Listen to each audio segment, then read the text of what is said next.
Hello guys, welcome back. അപ്പൊ ഇന്ന് നമ്മുടെ വീഡിയോ ഗ്ലാമി ഗംഗ. അപ്പൊ ചേച്ചി മനഃപൂർവ്വം കോൺട്രോവേഴ്സീസ് ഉണ്ടാക്കാൻ വേണ്ടി തന്നെയാണ് ഗൈസ് ഇതേപോലത്തെ ബെഡ്റൂം സീൻസ് അടക്കം ഡെയിലി വ്ലോഗിൽ അടിച്ചു വിടുന്നത്. പേഴ്സണൽ ലൈഫ് എല്ലാം പബ്ലിക് ആയതിനു ശേഷം ഇവരുടെ ഒരു ഡയലോഗ് ഉണ്ട്, ഞങ്ങളൊന്നും ചെയ്യുന്നില്ലേ എന്ന് പറഞ്ഞ് കമന്റ് ഇടുന്ന ആൾക്കാരെ വിളിച്ച് തെറി പറയുന്ന ഏർപ്പാട്. അപ്പൊ ഇങ്ങനത്തെ കുറച്ച് ഇച്ചിച്ചി വീഡിയോസും കാര്യങ്ങളൊക്കെ ചെയ്യാതിരുന്നാ പോരെ. അപ്പൊ കൂടുതൽ ഞാൻ വാചകടിച്ച് നിങ്ങളെ വെറുപ്പിക്കുന്നില്ല. അപ്പൊ ചാനൽ ആദ്യമായിട്ടാണ് കാണണമെങ്കിൽ തീർച്ചയായും സബ്സ്ക്രൈബ് ചെയ്യുക. നിങ്ങളുടെ വിലയേറിയ അഭിപ്രായങ്ങൾ എന്തായാലും കമന്റ് സെക്ഷനിൽ പറയുക. അപ്പൊ നമുക്ക് നേരെ വീഡിയോയിലോട്ട് പോകാം.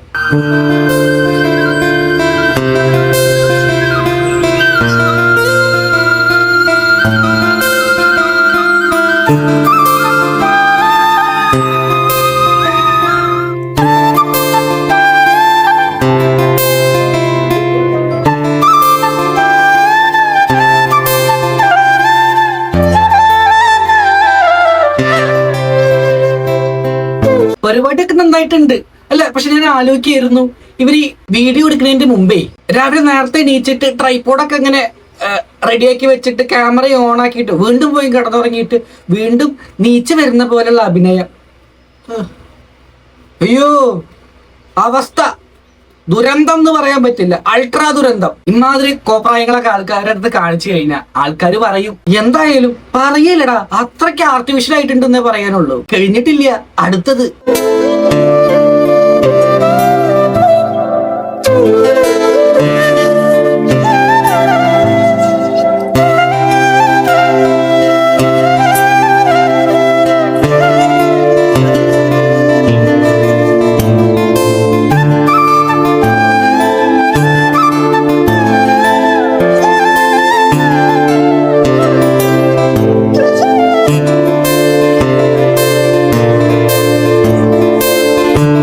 കൂട്ടിനെന്തായാലും അപ്പേട്ടനുണ്ട്, അപ്പേട്ടൻ തകർത്ത് അഭിനയിക്കുന്നുണ്ട്. എന്തായാലും വളരെ നാച്ചുറൽ ആയിട്ട് വളരെ നാച്ചുറൽ ആയിട്ടുണ്ട് മക്കളെ, അത്രേ പറയാനുള്ളൂ.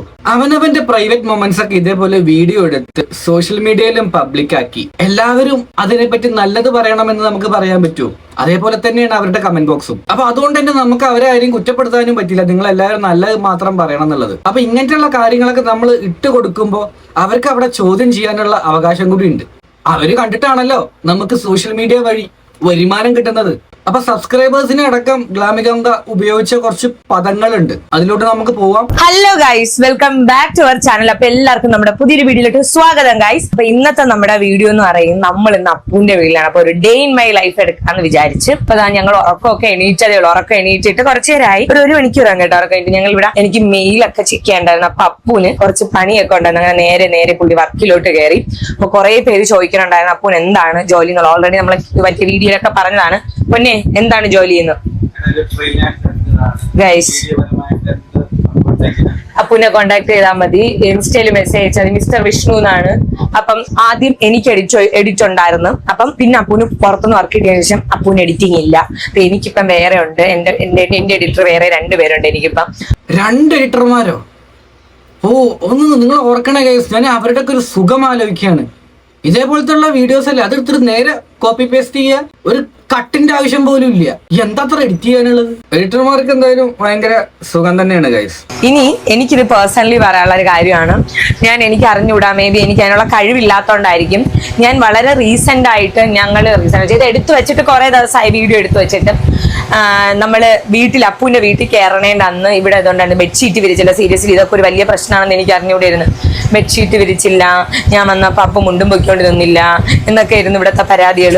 സോ പരാതികൾ മീൻസ് എന്ന് വെച്ചാൽ കുറച്ച് കുഴിത്തുരുമ്പുള്ള ആൾക്കാർ മാത്രം പറഞ്ഞത്, വേറൊന്നുമല്ല. കുഴിത്തുരുമ്പുകളുള്ള ആൾക്കാര് അങ്ങനെയാണല്ലോ, അങ്ങനെ തോന്നുന്ന ഒരു ഉദ്ദേശിച്ചത്. ഇഷ്ടപ്പെടാത്ത ആൾക്കാർ എന്നുള്ള ലെവലിലാവും ഉദ്ദേശിച്ചിട്ടുണ്ടാവുക. ഈ കുഴിത്തുരുമ്പോ അതുള്ള ആൾക്കാരും നല്ലത് പറയുന്ന ആൾക്കാരും ചേച്ചിയുടെ വീഡിയോ കണ്ടിട്ടാണ് ചേച്ചിക്ക് റവന്യൂ കിട്ടുന്നത് മാസം. അത് വല്ലതും അറിയാമോ? അല്ലെങ്കിൽ രണ്ടാമത്തെ ഒരു ഓപ്ഷൻ എന്ന് പറയുമ്പോൾ 2 എഡിറ്റർമാരൊക്കെ ഉള്ള ആളല്ലേ കുഴിത്തുരുമ്പുകളുള്ള ആൾക്കാരെ കാണുമ്പോ പിടിച്ച് ബ്ലോക്ക് അടിച്ചു വിടുക. അപ്പൊ പിന്നെ നമ്മുടെ ചാനൽ നോട്ടിഫിക്കേഷനും പോയില്ല, അവർക്ക് അതൊന്നും കാണാനും പറ്റില്ല. സോഷ്യൽ മീഡിയയിൽ നമുക്ക് പറയാൻ പറ്റും, നമ്മൾ അപ്ലോഡ് ചെയ്യുന്ന വീഡിയോയ്ക്ക് 100% അവർ നല്ലത് മാത്രമേ പറയാൻ പാടുള്ളൂ എന്ന് ഒരിക്കലും നമുക്ക് അങ്ങനെ പറയാൻ പറ്റില്ല. കാരണം ഓരോ ആൾക്കാരും ഡിഫറെന്റ് ആണ്, അവർ ചിന്തിക്കുന്ന കാര്യങ്ങളാണെങ്കിൽ പോലും. അപ്പൊ സംഭവം അത്രേ ഉള്ളൂ, അവർക്ക് തോന്നുന്ന അവര് പറഞ്ഞോട്ടെ. നമ്മൾ റോഡിലൂടെ നടന്നു പോകുമ്പോ 5-6 പട്ടികൾ കുറച്ചു വെച്ചിട്ട് നമ്മൾ അവരെ തിരിച്ചു കുറയ്ക്കാൻ നിന്ന് കഴിഞ്ഞാൽ എന്താ അവിടെ സംഭവിക്കുക? നമുക്ക് സ്ഥലത്തേക്ക് എത്താനും പറ്റില്ല, അവരവിടെ കുറച്ചോണ്ടിരിക്കുകയും ചെയ്യും. അയച്ചിട്ട് അവരെ നമുക്ക് കയറി തെറി വിളിക്കാനുള്ള അവകാശമൊന്നുമില്ല. കാരണം കോൺട്രവേഴ്സീസ് ഇട്ട് കൊടുക്കുമ്പോൾ നമ്മളത് ആദ്യം ആലോചിക്കേണ്ട കാര്യമാണ്, നമ്മളത് കേൾക്കാൻ അർഹനാണോ അല്ലയോ എന്നുള്ളത്. ഞാൻ എല്ലാവരെയും ഞാൻ പറയുന്നില്ല, സംഭവം ഞാൻ പറഞ്ഞുതരാം. അപ്പുന് ചിക്കൻ ബോക്സ് ആയിരുന്നു. അപ്പുന് നമ്മളെ കല്യാണം 20-ാം തീയതി ആണെന്നുണ്ടെങ്കിൽ അപ്പൂട്ടെ 18-ന് രാവിലെയാണ് വെളിയിൽ ഇറങ്ങിയത്. അപ്പൊ അതുകൊണ്ട് ഞാൻ പറഞ്ഞു ഒന്നും ചെയ്യണ്ട, ഈ റൂമിൽ ആരെയും കയറ്റിയിരുന്ന് ചെയ്ത്. കാരണം എനിക്ക് ആഗ്രഹം ഉണ്ടായിരുന്നു ഇവിടെ അച്ഛൻ, അമ്മ, ചേച്ചി, കുഞ്ഞ് എല്ലാവരും പറഞ്ഞു ഒരാളും ചിക്കൻ ബോക്സ് ആയിട്ട് വന്ന് കിടക്കായത് എന്ന് എനിക്ക് ഭയങ്കരമായിട്ടുള്ള ആഗ്രഹം ഉണ്ടായിരുന്നു. എല്ലാവരും വേണമെന്ന് ഞാൻ പറഞ്ഞു ഒരാളെ റൂമിൽ കയറ്റേണ്ട. പോലെ മൂടി കിടന്ന ബെഡ്ഷീറ്റും ബെഡും എടുത്ത്, ഈ ബെഡും അല്ല വേറൊരു ബെഡിലാണ് കിടന്നത്, വേറൊരു ബെഡിലാണ് കിടന്നത്. അപ്പം ആ ബെഡ് ആയതുകൊണ്ട് അതെല്ലാം എടുത്ത് വെളിയിട്ടിട്ട് വെയിലത്തോ ബെഡ്ഷീറ്റ് കഴുകിയിട്ടിട്ട് ഇനി വന്നാൽ അതെല്ലാം ഒന്നും ചെയ്യരുതെന്ന് ഞാൻ പറഞ്ഞിട്ടാണ് ചെയ്യാത്തത്. അപ്പം നിങ്ങൾ ഇവിടെ വന്നിട്ട് എങ്ങനെ എനിക്ക് അറിഞ്ഞൂടെ ഇങ്ങനെ ജഡ്ജ് ചെയ്യാൻ പറ്റണം എന്നുള്ള കാര്യം? ജഡ്ജ്മെന്റ് അറിയില്ലെങ്കിൽ ഞാൻ പറയാ, ജഡ്ജ് ചെയ്യാൻ അവിടെ ഒരു സംഭവം ഇട്ട് കൊടുക്കണത് കൊണ്ടാണല്ലോ ആൾക്കാർ നമ്മളെ ജഡ്ജ് ചെയ്യുന്നത്. ചേച്ചി ആലോചിക്കേണ്ട കാര്യം, ആ റൂമിലോട്ട് വ്ലോഗ് കണ്ടവർക്ക് മനസ്സിലാവും, കേറി വരുമ്പോ തന്നെ ഉള്ള ഒരു ആക്ഷൻ ഉണ്ട്, ഓ മൈ ഗാഡ് എന്നുള്ളൊരു ആക്ഷൻ. അത് കണ്ടാൽ തന്നെ മനസ്സിലാവും എന്തൊക്കെ എക്സ്പെക്ട് ചെയ്തിട്ടാണ് വരവ് എന്നുള്ളത്. അപ്പൊ അതിൽ കടന്ന് മെഴുകണ്ട എന്നാണ് എനിക്ക് പറയാനുള്ളൂ. അപ്പൊ അതുകൊണ്ട് തന്നെ ഇതേപോലെ ഡെയിലി വ്ലോഗേഴ്സിനുള്ള ഏറ്റവും വലിയ പ്രശ്നം ഇതാണ്. കാരണം അവരുടെ ഡേ ടു ഡേ ലൈഫ് എല്ലാം ആയിട്ട് അവർ എക്സ്പോസ് ചെയ്യാണ്, കാണിച്ചു കൊടുത്തേ പറ്റൂ. കാരണം അവരുടെ കോണ്ടന്റ് അതാണ്. അപ്പൊ അതിനു വേണ്ടിയുള്ള സാഹചര്യങ്ങൾ നമ്മൾ ഒരുക്കി കൊടുക്കാതിരിക്കുക, അത്രേ പറഞ്ഞിട്ടുള്ളൂ. നിങ്ങൾക്ക് എന്റെ പോയിന്റ് കിട്ടിയെന്ന് വിചാരിക്കുന്നു. കമന്റ് ബോക്സിലും ഇതേപോലത്തെ ആൾക്കാർ പറയുന്നുണ്ട്, പേഴ്സണൽ ലൈഫ് ഇങ്ങനെ പബ്ലിക് ആക്കുമ്പോൾ പിന്നെ ചെറിയ കാര്യങ്ങൾ വരെ മറുപടി കൊടുക്കേണ്ടി വരും. പിന്നെ നിങ്ങളെ പ്രൈവസി എന്ന് പറഞ്ഞു വരരുത്, നിങ്ങളാണ് നിങ്ങളെ പേഴ്സണൽ ലൈഫ് കാണിക്കുന്നത്. ഹായ്, എന്താ just A small tip, while sharing your journey is great, remember to keep some moments just for yourself. പറഞ്ഞല്ലോ, your personal life is valuable and not everyone needs to go on the camera. It's okay to draw the lines where it feels right. Just a little friendly reminder. അവന്റെ കുറച്ച് personal ലൈഫെങ്കിലും ഇങ്ങനെ മാറ്റി വെക്കുകയാണെങ്കിൽ ചേച്ചി നേരത്തെ പറഞ്ഞ പോലെ തന്നെയുള്ള ജഡ്ജ്മെന്റിന് വഴിയാവാതിരിക്കും. ഇനി ലാസ്റ്റ് പറഞ്ഞ മെയിൻ ആയിട്ട് കോൺട്രവേഴ്സി ആയ ഒരു സംഭവം ഉണ്ട്, അതും കൂടി നിങ്ങളെ കേൾപ്പിച്ച ശേഷം നമുക്ക് വീഡിയോ വൈൻഡ് അപ്പ് ചെയ്യാം. ഇവിടെ ഇടിയപ്പവും മുട്ടക്കറിയും മരിച്ചീനി അവിച്ചതും കിഴങ്ങ് അവിച്ചതും പിന്നെ മീൻ പൊരിച്ചത്, ചൂരമീൻ്റെ കറി. ആക്ച്വലി ചേച്ചിയുണ്ട് ഇവിടെ. ചേച്ചി രാവിലെ എനിക്ക് ചേച്ചിയെല്ലാം വെച്ചിട്ട് പോയി. അപ്പം എനിക്ക് നിനക്ക് എങ്ങനെ ചെയ്യില്ലേന്ന് ചോദിച്ചാൽ എനിക്ക് അറിഞ്ഞൂടാ ഗൈസ്. എനിക്കങ്ങനെ ഒരു ശീലമൊന്നും വന്നിട്ടില്ല രാവിലെ എണീറ്റ് അങ്ങനെ ചെയ്യണേന്നും. മേ ബി വരുമായിരിക്കും, ഹെൽപ്പ് ചെയ്യും, വരുന്നില്ല കുറച്ച് സമയം എടുക്കുമായിരിക്കും.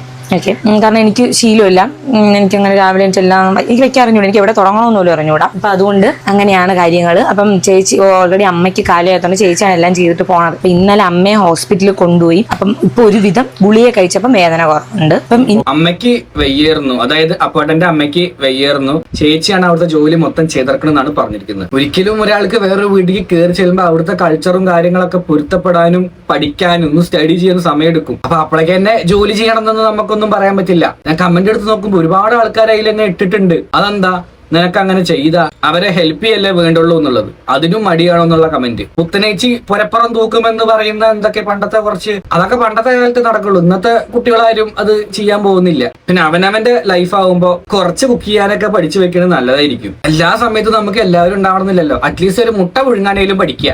എന്റെ വീഡിയോ കാണുന്ന സബ്സ്ക്രൈബേഴ്സിനോടാണ് പറയുന്നത്. പിന്നെ ഗ്ലാമി ചേച്ചി അപ്പാട്ടന്റെ വീട്ടിൽ നിൽക്കാൻ വലിയ ചാൻസ് ഒന്നും ഇല്ല, കാരണം അവിടെ അവർക്കുള്ള സൗകര്യങ്ങളും കാര്യങ്ങളൊക്കെ കുറവാണ്. കാരണം വ്ളോഗ് എടുക്കണം, അതിനുള്ള സ്റ്റുഡിയോയും കാര്യങ്ങളൊക്കെ അവരുടെ വീട്ടിലാണ്. അപ്പൊ ഇങ്ങനത്തെ ഒരു ഹസ്ബൻഡിനെ കിട്ടി തന്നെയാണ് ഗ്ലാമികയുടെ ഏറ്റവും വലിയ ഭാഗ്യം. അതാണ് ഞാൻ കണക്കാക്കുന്നത് കേട്ടോ. കാരണം ആര് നിൽക്കും ഇന്നത്തെ കാലത്തൊക്കെ ഭാര്യ വീട്ടിൽ പോയിട്ട്? വളരെ ചുരുക്കം പേര് മാത്രമേ നിൽക്കുള്ളൂ. ആ ഒരു മനസ്സുള്ളതുകൊണ്ട് നല്ലൊരു കാര്യം തന്നെയാണ്. അപ്പൊ നാട്ടുകാർക്ക് ജഡ്ജ് ചെയ്യാൻ വേണ്ടിയിട്ടുള്ള ഓരോ കോണ്ടന്റ്സ് ഇനി ഇട്ട് കൊടുക്കാതിരിക്കാന്നേ എനിക്ക് പറയാനുള്ളൂ. അപ്പൊ ഇത്രയും കേട്ട ശേഷം നിങ്ങളുടെ അഭിപ്രായങ്ങൾ എന്തായാലും കമന്റ് ബോക്സിൽ പറയുക.